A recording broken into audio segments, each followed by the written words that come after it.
and I founded this organization called Not Entirely Dead. So tell us a little bit about that. I know you navigated your career from being this rock star designer to becoming a warrior in the fight against cancer, only kind of to find yourself hitting your head against the wall after your recovery. What was the Tell us about the moment when the idea of Not Entirely Dead came to life. I was desperate for more help, and I was also desperate because I experienced people have this discrimination, this bias and stigma against the cancer experience in the workplace. So I just thought, okay, I had to come out. I had to, do this for myself and for everyone else. I just needed to be bigger than anything I was afraid of. Tell us, I'm curious, how did you determine that there was a bias and a stigma and it just wasn't, you weren't the right fit for a given opportunity? Yeah, that's a good question because that was a question I got a lot in the beginning. Because when I started this idea, I started to pitch to people in Silicon Valley and anywhere, and a lot of people I worked in the past, and a lot of my friends told me like, Eason, you're just cynical. You're always cynical, and you can't really prove this. This is your own experience. You can't prove it. Actually, that drove me back to graduate school a few years ago Oh, because I wanted to do the academic research, the design research out of this social issue.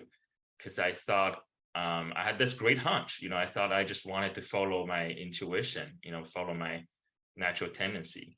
And I actually found out through my research there were so many people and so many professors, scholars writing books, papers talking about career gaps just in the wow. academia.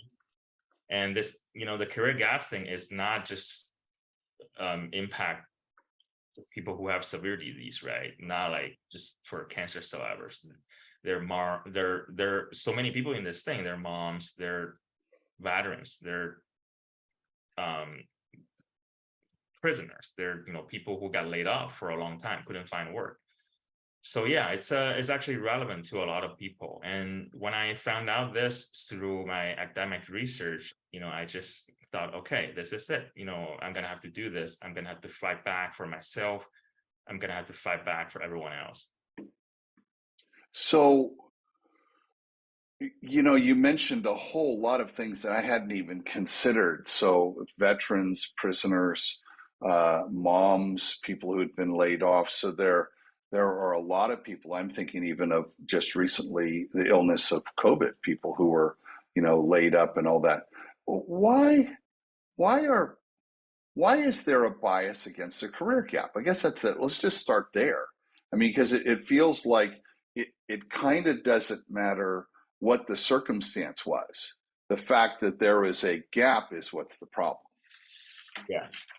I think most people in the workplace, they expect this linear trajectory, right? You climb the Oh, ladders, you do this for 20, 30 years, you just keep climbing. You couldn't really take a break. If you take a break, I actually found out their paper were saying about if you're taking a break, it's actually okay if you brag about you just take a year, 6 months off to climb 7 highest mountains in the world. That's more socially accepted. But if you're saying, mm, hey, I'm taking 6 months off or a year off, I got to take care of my health, I got to take care of my, elderly parents or babies. No, that's not, socially accepted rather than you're taking this sabbatical thing people are talking about. So I think, there's the image people are thinking when you are talking about the gaps. It just a lot of questions. They have the doubts. Can you still do it? Do you still got it? oh, And all these questions they wanted to ask, they don't even know how to communicate. But that's what people are thinking in their head.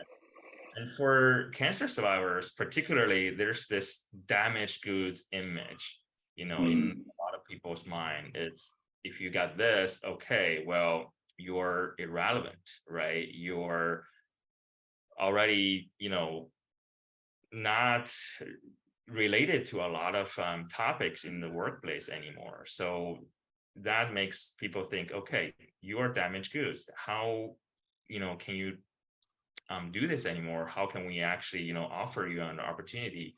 So everything you're asking, basically, you're asking people to take a chance on you. I'm gonna go back a little bit to why socially, and I'm thrilled you had done all this research.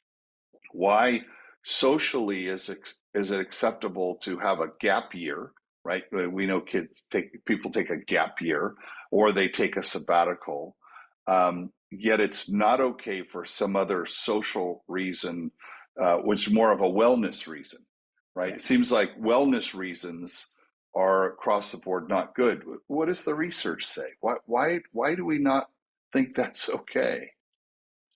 I think that comes with a lot of the misconception, misunderstanding of people's health in our society. Just not a lot of understanding about disease, and even like for extreme cases like cancer, when I've heard this word, you just think a lot of death and a lot of these heavy stories and just the dark narratives, and you don't really know what's going on in people's lives. And that also comes with a lot of empathy. When we're talking about empathy, it's not just like pity or other stuff, right? You should really start to understand what's actually going on in people's lives. I think all these things, the misunderstanding or not enough understanding or not enough caring about people's actually experience, that caused all these stigma. Because let's just say, if we're being cynical, we probably don't have time to, really listen to what happens Mm, in mm. our lives, right? So yeah, that's just the reality. So, okay, so I'm going to park that for a second. So now you understand this reality. It almost makes me think like you get treated as someone with special needs, and someone doesn't want a special needs because that's going to mean more work to them. Maybe, I don't know. You've been studying this. So somewhere in this, you decide to start an organization to raise awareness of the situation. When did that hit you that like you needed to become an activist? Because this is really silly, because every conversation in our lives, when people hear cancer, the word, they tilt their head. It's like, oh, I'm sorry. And Oh, right, every time you see that, it's like, gosh, don't be sorry. I mean, right? We're the winners. We beat this thing, right? yeah, What are you sorry about? And I think, and all these moments just make me feel like I want to shift this narrative for all cancer survivors. Let's just focus on the power and all these, I call them super abilities, people cultivated through this experience. Let's focus on these things: the strength in crisis, the tenacity, the resilience, and all these super skills. Actually, they're just the superpowers in our lives. Let's focus on these things, not on the dark narratives, not on these sad stories anymore. And you don't tip your head. That's like basically you're pitying your friends, and mm, we just mm. don't like that. Cancer survivors, we have this hard won competitiveness. When we see people tilt their head, it's like, no, that's not us. So, just so we can give a tip to our audience when they meet someone and they get told by that person, oh, I have beaten, or they haven't seen them for a while, or whatever, and they learn that, what should they do instead of tipping their head? If they're cancer survivors, I would just say, like, just tell them they're badass, right? Because they're badass. They've been Ah, through so much.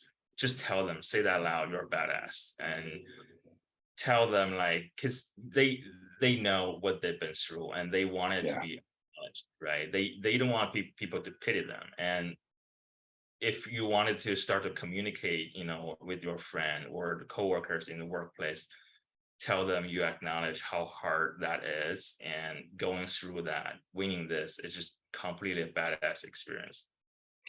So let's follow down that a little bit. My wife was in an accident in college. She was broadsided by a cement truck on her moped, and she lost two of her five senses, taste and smell, as a result, severed a nerve. That was 20 years ago, and she has, I think, superpowers in touch, in sight, in hearing. They're amplified. So taking that as when we lose one thing, we gain something else. And you had said earlier that cancer survivors have superpowers. Is it fair to say that you have developed skills or superpowers as a direct result of beating cancer that help you be actually a better contributor, a better employee? I would say so, because I think this will need a narrative change, just to shift people's perspectives. Because when we're looking for employees, looking for anyone in the workplace, we basically look for these hard skills, right? The writing skills, or anything like you can actually put them to work. But people barely see the soft skills. People call them the soft skills, but a lot of these soft skills, they come, from hard experience. They're hard won.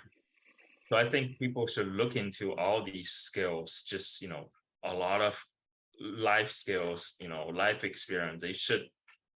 They should be valued, in the workplace. That's how we see these things.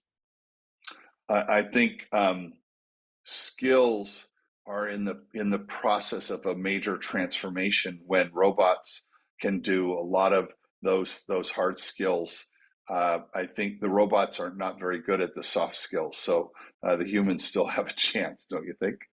Yeah, and I think the easiest thing to understand is whoever we know, the people who can actually put their shit together in our lives, they can completely put their shit together in their work. That's just Yeah.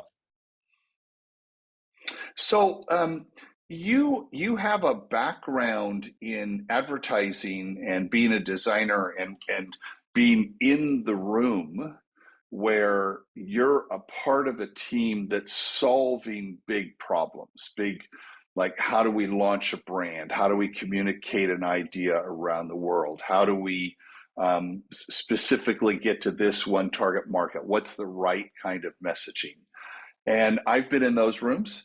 And so I know that tends to be a team effort. It's a lot of people working together.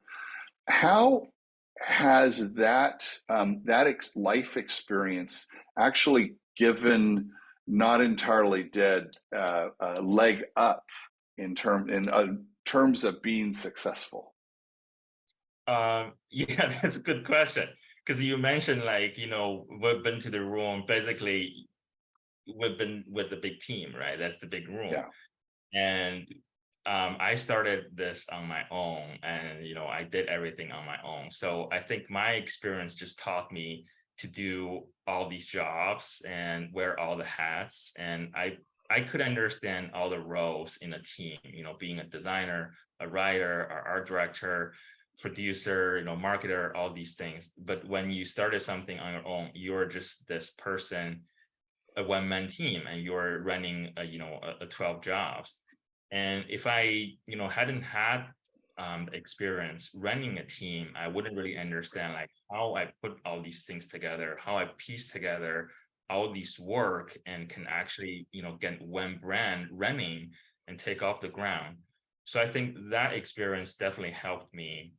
And also I think you understand this more when you're in a room like that. Most of the time, if you're in any creative industry, any creative discipline, most of the time you're going to have to follow your intuition, right? That Mm. creative intuition, you have to follow that natural tendencies. No one knows how to make these big calls. You have really to follow that. So I think that's probably something I had when I started. I'm curious because the lovely thing about the TED platform is we get to have conversations with people who have an idea, and then that gets magnified by us sharing this idea and having this conversation. As a lone activist who's, and now you're not, I mean, you have, there's people, it's a thing now, but in the beginning, it wasn't. What advice could you give to someone who has an idea that says, I want to do what Eason did. I want to start. What would be the single piece of advice you'd give them? Oh, gosh. I think if there's a single piece, I have to say, like, just don't give up. Just keep pushing it, because everyone knows, we all know, if we're doing any kind of activism on any topic, this is just incredibly hard. Making any change in the society, it's just incredibly hard. And most days, it's just devastating. It's really just, it's difficult, and you can't give up. Just find anything, any kind of energy can keep you going, and making those little baby steps, but just don't give up. Don't ever give up. Eason, thank you so much for sharing all of these ideas with our TEDx audience. Thank you so much. Thank you so much, Mark, for having me. And I'll share this. I actually just made my 5 years cancer-free mark this morning. Congratulations.